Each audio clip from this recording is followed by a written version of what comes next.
Welcome you all to my lecture series, continuation to previous class. Today we will discuss about soil forming processes. Soil forming processes.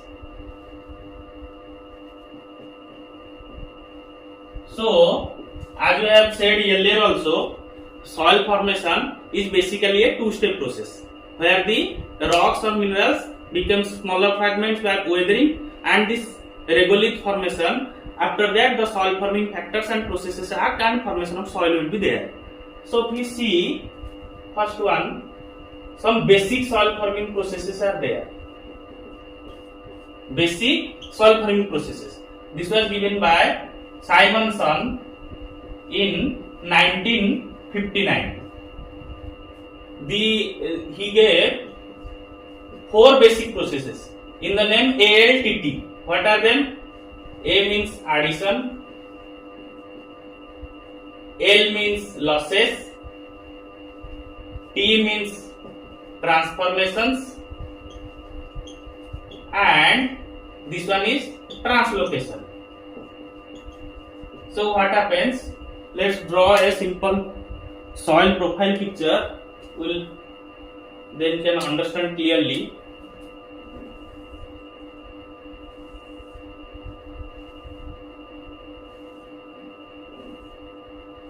A, E, B, C.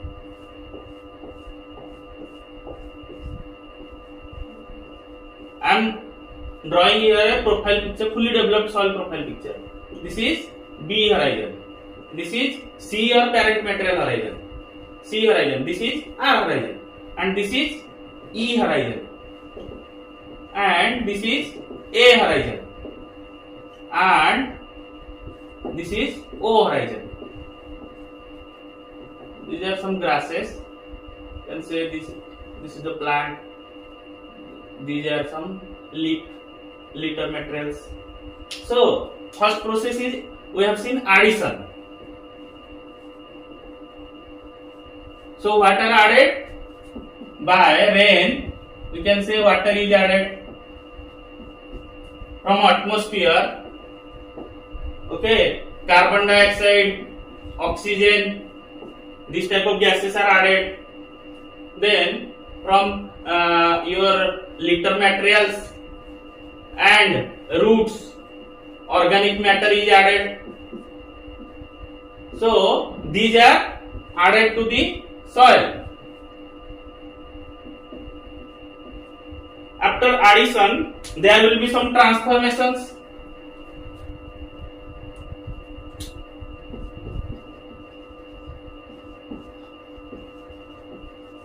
What happens after addition? This physical transformation may be there. I have already discussed, and you already know the rock structures breaks, physical development. There will be smaller fragments may be formed, and in chemical way the transformation happens. For an example, one primary mineral, I am taking an example of feldspar. This transform to clay minerals. Okay, and the organic matters added, they will be transformed to what? Humus. The resistant one from from organic matter, this will be transformed to humus. This type of transformation processes occur. So then coming to the word losses, I am writing here. Okay, so what are the losses then? Some may be taken up by plants. Okay, plant uptake. Another type of losses may be your leaching losses, your volatilization losses, your erosion losses. Okay, this type of losses may occur. Then, what is translocation? This is the translocation. Okay, inside within profile,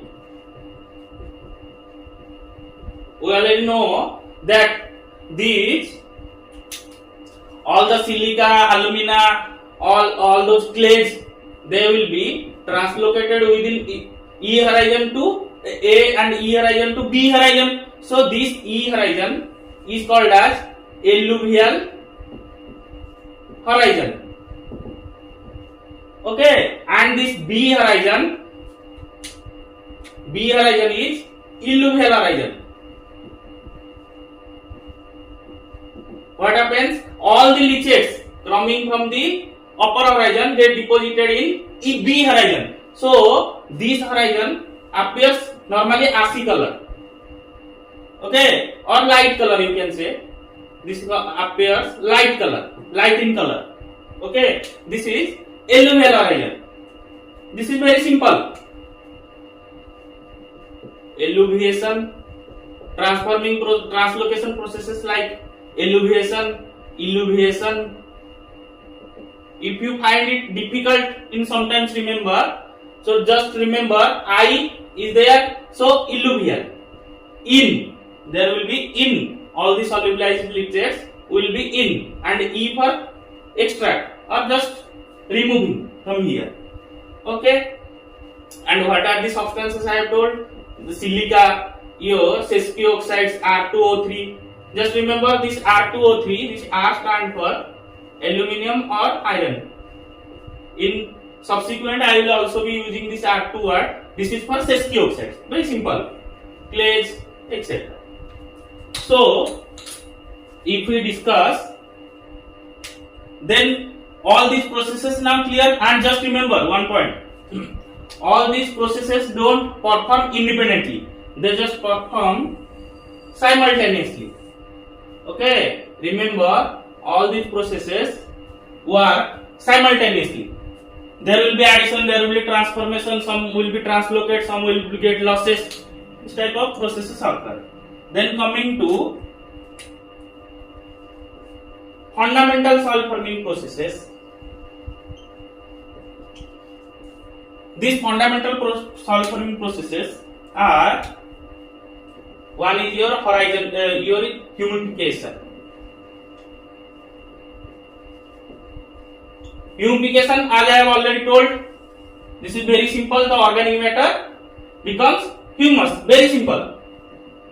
In illuviation and eluviation. This also I have discussed. What is eluviation? Okay, and what is illuviation? Then another process is horizonation. These are fundamental soil forming processes. Okay, these act as a skeleton on which all those, next we will discuss specific pedogenic processes. All these will act. These are the fundamental soil forming processes. Horizonation, there will be formation of horizons. Very simple. Then, if we discuss about specific pedogenic processes, so why they are called as specific? Because there will be influence of all those soil forming factors we have discussed. Influence of these factors in a predominant way. If there is influence of specific soil forming processes, one is zonal. Okay, in case of zonal soil forming processes, the effect of climate and vegetation is more pronounced compared to parent material or your relief or topography. Okay, so these are the active factors we have already discussed. So you see, the first one is in zonal, it is formation of calcification. Calcification soil forming process. So what happens? If we see, the major climate here will be arid or semi-arid. Arid or semi-arid region. Arid or semi-arid region. So if someone asks what is the process of calcification, you just say the soluble calcium bicarbonate are in arid semi-arid condition. What happens? Normally the temperature increases and carbon dioxide concentration decreases. So this calcium bicarbonate becomes converted to calcium carbonate. It was soluble. but after forming to calcium carbonate, this becomes precipitate. So after the precipitation, there will be accumulation of calcium carbonate in some layers. Just see here, if you see, there is deposition of calcium carbonate, precipitation. Okay, earlier it was soluble calcium bicarbonate. In soil classification, we use the term BK for calcic horizon. There is development of calcic horizon in some soil profile part. Okay, so what happens now? So another process, if you want to know how this soluble calcium bicarbonate forms, okay, if someone wants to also know this calcium bicarbonate forms by the reaction of calcium and carbonic acid, and how this carbonic acid forms, reaction of water and carbon dioxide, this is uric acid. Very simple. Another one important process is decalcification. This is just opposite of calcification. As we have seen here, the temperature increase, but in some time, after some time of the year, the temperature will be decrease. So what happens? This calcium carbonate, which was earlier precipitate, okay, if the temperature decreases, okay, the carbon dioxide concentration increases. The temperature decreases, from carbon dioxide concentration increases, and also from groundwater, okay, from groundwater, water will reach that horizon. So what happens? Carbon dioxide concentration increasing, also water is coming. So what will this form? Will form calcium bicarbonate. Just remember the opposite of this calcification, but understand the process. Okay, this is simple decalcification. Then come to important specific soil forming processes in zonal soil forming processes. Important one is Podzolization.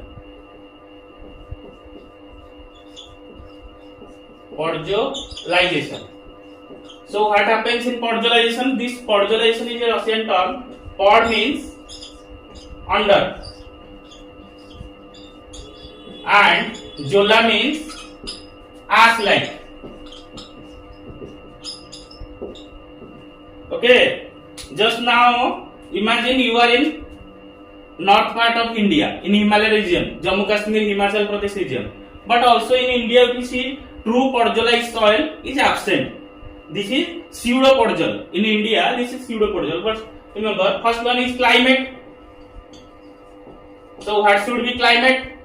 Cool and humid. And vegetation, we have seen the influence of climate and vegetation is more. So what will the vegetation? If someone visited that area, he must remember the pinus trees, long standing trees, pine trees, okay, coniferous vegetation. So what type of parent material now develops? Siliceous, okay, or we can say sandy. So what happens? Development of siliceous condition, and the climate is cool. So the pH becomes very less. pH becomes very low. Okay, so in low pH, we know the population of microorganism will decrease. Population of microorganism will decrease. So what happens? The carbonic acids so produced,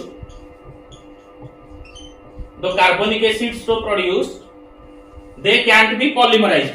So they react with cations, and formation of chelation will be there. Chelate formation will be there.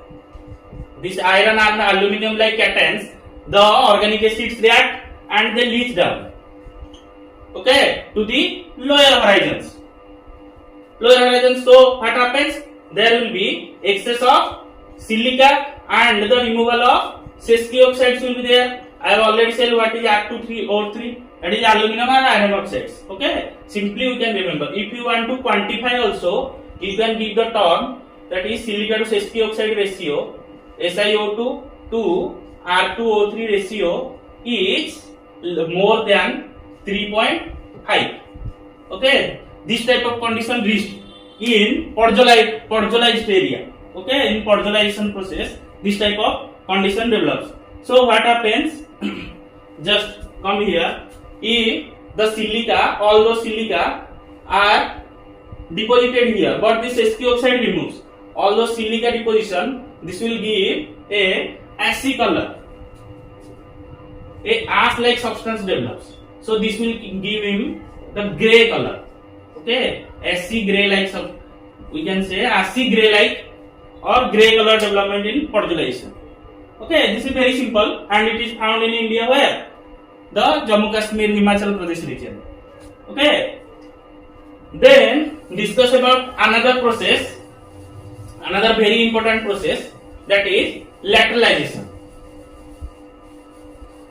In lateralization, you just remember this is simple, just opposite to podzolization.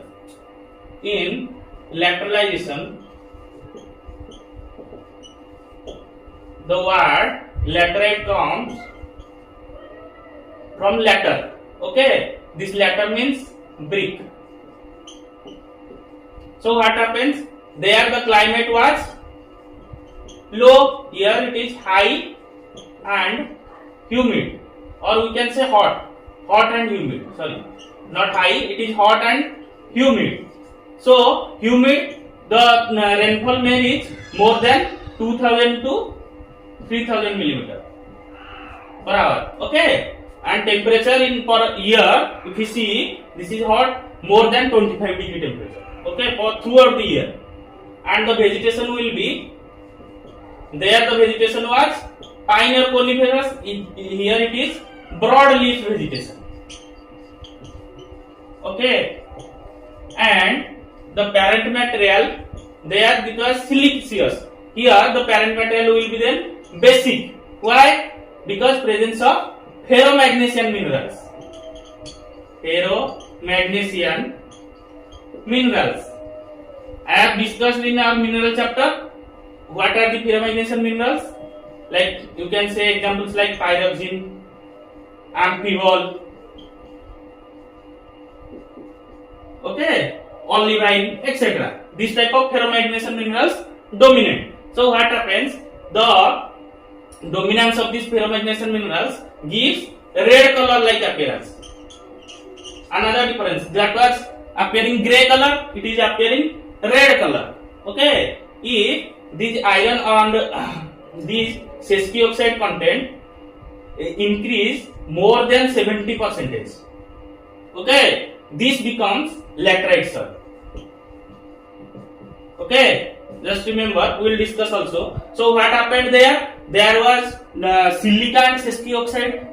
Important one is there was silica content was more. Here development of this type of condition, the silica will come to lower horizons and deposition of what? Sesqui oxides will be there. So the silica to sesqui oxide ratio you will see normally in lateralization process this remains more than 2, but obviously less than 3.5. But in case of pure laterites, this silica to sesqui oxides also reach less than 2. This is the difference. You remember, sometimes this type of tricky question are asked. What is lateralization and difference between laterite soil? In laterite soil, normally the silica to sesqui oxide gives less than 2. And if the soils, if these soils not having more than 70% of this ferromagnesian minerals or iron and aluminum oxides not impregnated with this more than 70%, this will be just laterite soil. Okay. The soil orders covered here altisols and oxysols normally. And what type of cultivation mainly the people does here? Plantation crops, your coffee, and low grazing is also possible in this type of soils. This is actually seen where? at Malabar Hills of Kerala, okay, and some parts of Karnataka, Tamil Nadu, Odisha, in some northeast region, okay. This type of soils normally develop. Actually, the name suited to this Malabar Hills of Kerala, okay. Remember. Then we will discuss. Then we will see the intrazonal soil forming processes. What happens in intrazonal soil forming processes? The major influence will be of parent material, relief or topography.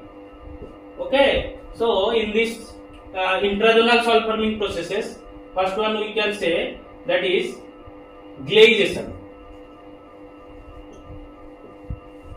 Okay. This glei means coming from the word glei. Mainly, this is blue.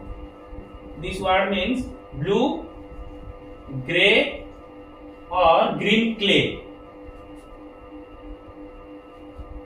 Grey or green clay. So, what happens? There is influence of parent material relief. So, the soil becomes so waterlogged. When the waterlogged condition develops, all the pores are filled with now water. So earlier the microorganisms used oxygen as their electron acceptor, but here due to presence of waterlogged condition or this reduced condition, so what will they do? The ferric ion that was present,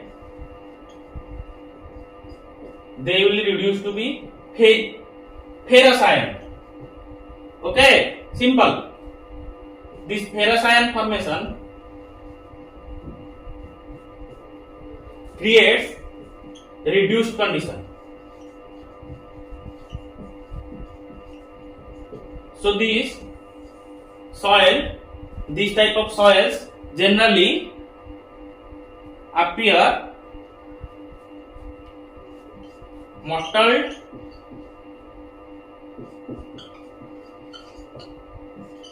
bluish grey color. Normally these type of soils are called as, this process is called as Gleization or glaized soil. Okay. These soils so formed becomes sticky, compact and structureless. You see the influence of climate and vegetation is not there, the parent material or relief influence is more there. So this type of structure will be not fully developed. These will be structureless soils. Okay.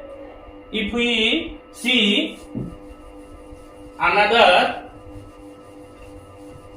intrazonal soil forming processes, then we can see salinization.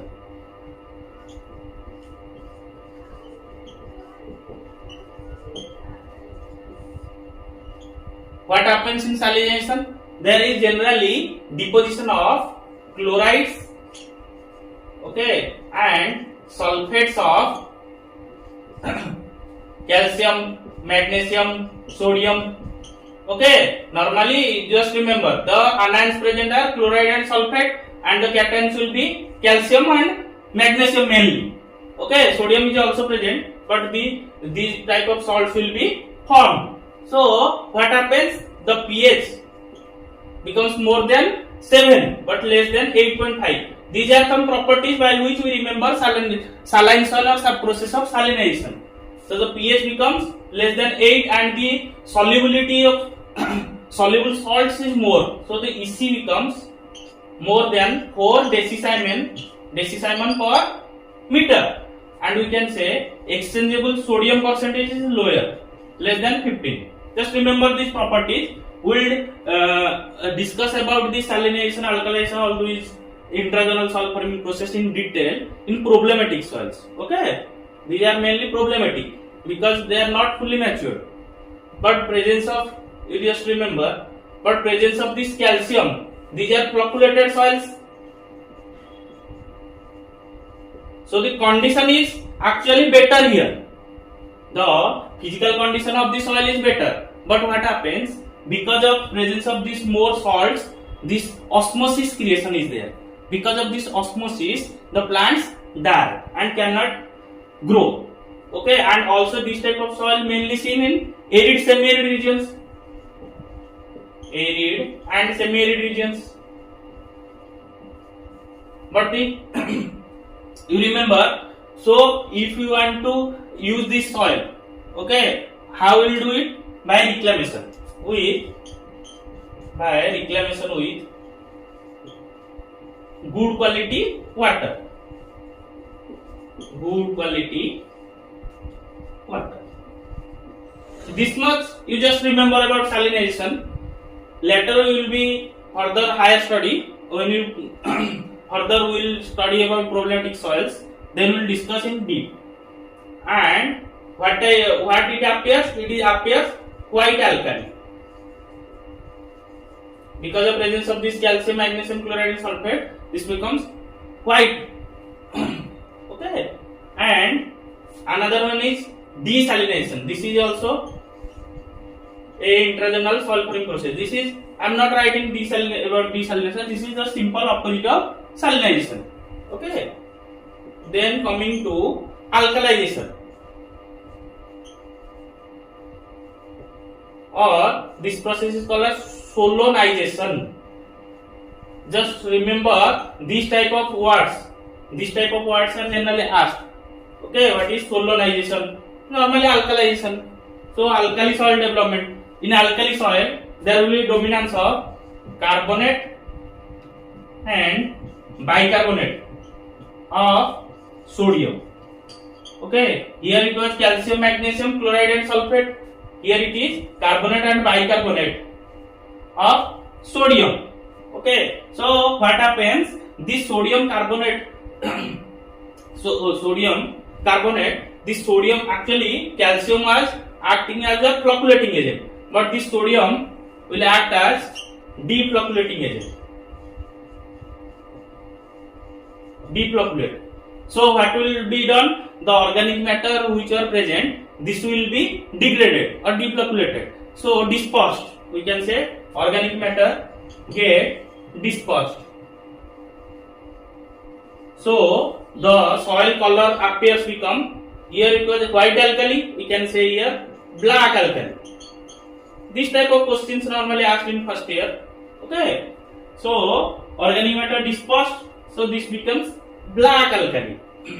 And if we see the properties also, here it was pH less than 8.5, just opposite, more than 8.5. If we see some of the properties of alkalization or alkali soil, pH becomes more than 8.5, EC becomes lower, less than 4 decimol per meter. Okay, and exchangeable sodium percentage becomes more than 15. Just remember these points. I know it is bit difficult to remember for first semester students. So here what happens now? There is so how will reclaim this soil? By use of different amendments, resistant crops. There are different processes. We'll see later. Amendments like gypsum etc. used. If asked in exam, just remember different amendments. Okay, like gypsum, etc. Gypsum and pyrite.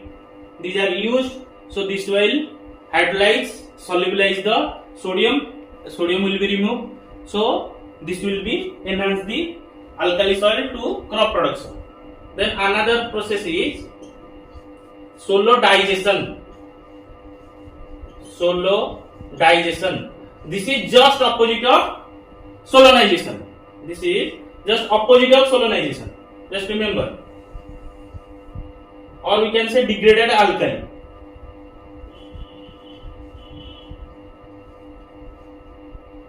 Degraded alkali. Just remember. Then another process I write here.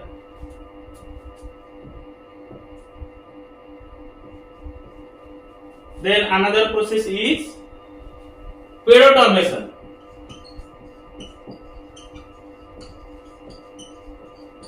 Pedoturbation, from the word we can know turbation means churning. Okay, but don't don't confuse it with illuviation. This is not illuviation. Okay, not illuviation or elevation. This soil forming process, like we discussed now, fundamental soil forming process. Don't confuse with that. Here only the churning of soil happens by fauna, the animal part, the flora. Okay, argillic pedoturbation. There will be argillic pedoturbation. What happens? Clay helps in churning or pedoturbation. Okay, just remember floral pedoturbation, faunal pedoturbation, argillic pedoturbation. This fauna mainly by the animals. Flora means the plant. Okay, argillic means clay. So this is all.